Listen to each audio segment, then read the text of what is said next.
I sat here and I told this story before. I wondered, does my son remember this? He was like 8 years old when I was with him and his mother and whatnot. And I remember I'm sitting there buying a whole bunch of food, right? And I'm sitting here like one of the things that I liked, I still like to this day. It's called turkey ham, right?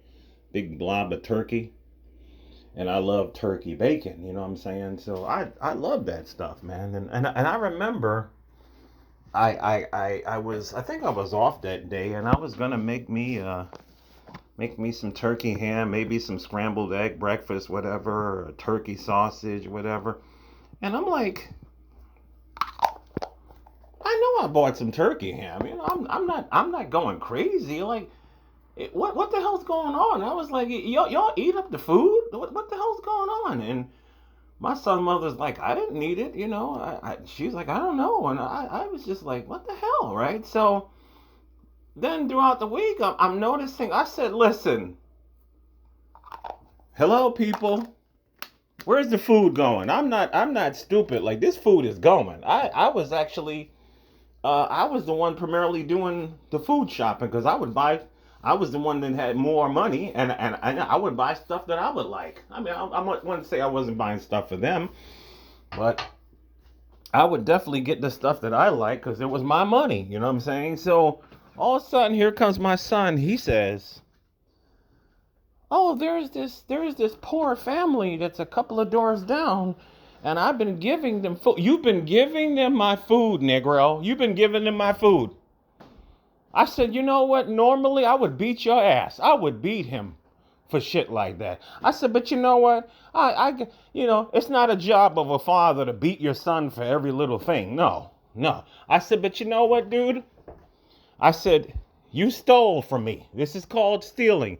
You didn't buy it. So you don't walk out the house with it. I said, but I'm going to teach you a lesson that you ain't never going to forget. He looked at me like, oh, what's he gonna do? I said, don't worry about it. You will figure out what I'm gonna do, right? So this is what I did. I let the food run down like it would. You know what I'm saying? And 2 weeks later, I told his mother. I said, I'm not gonna buy any food. She goes, really? I said, yes. I'm gonna teach this little Negro a lesson. I'm not gonna buy any food. I said, you are gonna eat on the outside. And don't bring any food in here. And she listened to me. I was surprised she did. She would never listen to me. And I was eating on the outside too. So here he was waiting. I think it was a Friday because I said I was the main one going out there physically buying the food and bringing it back and loading it up. I was the main one doing the cooking because I like cooking. She cooks real good too. But everybody was eating my cooking all the time because I cook real good. So does his mother.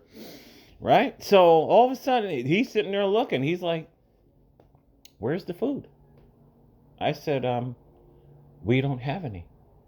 He goes, you didn't go shopping? I said, no.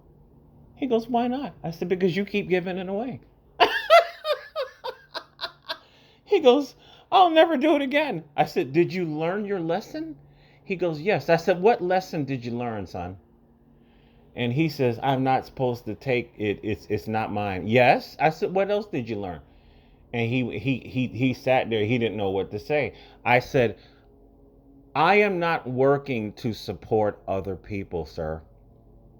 I cannot afford to support an outside family, especially I'm not fucking that woman and her three. It was a woman that had 3 kids. I said I'm not fucking her. I told him exactly that. I'm not fucking her. She's my girl. She's not my girlfriend. So I'm not going to be feeding her and her kids. Do you understand what I'm saying? He goes, yes, Dad. And we never had this conversation again. This goes out to all of these people, all of these Americans. There's been this one young kid who used to work on my job and he quit, but he said the same thing. This is America, and we're supposed to help people. Where the fuck do you get this nonsense from, sir? Where do you get this nonsense? That's what I told him. Where do you get this nonsense from? Is that written in the Constitution that we have to feed the world?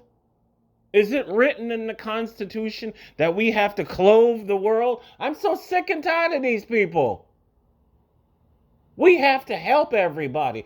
Says who? We have to help America. American first. America only. You know how long we've been feeding the world?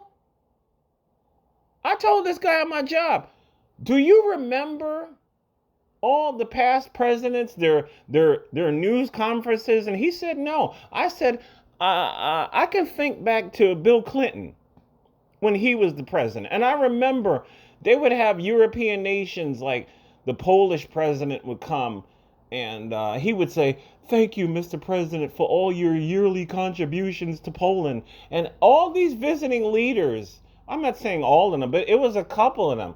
They would all thank America for sending them grain, thank America for sending them for sending them food. We've been feeding the fucking world for over 55 fucking years. We have. And now that we Americans need help because of this inflation, where are all these nations? Listen, all these nations that we've been sending money to, you know, why don't we start asking them to send back at least 100 million each to help feed Americans? We've been, all of these fucking commercials for all these decades. Send money to these Israelis. Send money to these starving kids in Africa. We got starving Americans right here. We got starving Americans. What did that black woman say? She said the bell pepper used to cost $1. Now it costs $3 and she can't afford it. I'm so sick and tired of these bleeding heart Americans. Do you not realize and understand that America, Messi Michonne just said it yesterday. She said, I said to her, are we reaching third world status already? She said, we already are. And she's probably right. The migrants are eating better than us. The migrants are sleeping better than us. The middle class is becoming poor. I'm looking at this guy outside my window. This dude lives in his fucking RV, and we ain't never allowed RVs to be parked 24 hours a day in New York State. I'm surprised the police haven't asked this guy to move. You see more people living in RVs. You see more people living in cars. I see this all the time. All the time. But you got these Americans. We have to help everybody. Hell, we have to help us. We have to help us. I don't get the bleeding hearts. I don't get it. I don't. These are weird times. Weird times. So that was my story. Me and my son, you know. Fuck around, senor. Man, that plane sounds low. Very low. Fuck around, senor. Take the food again, and you won't be eating up in here. I buy the food, Negro. Don't be giving my food away.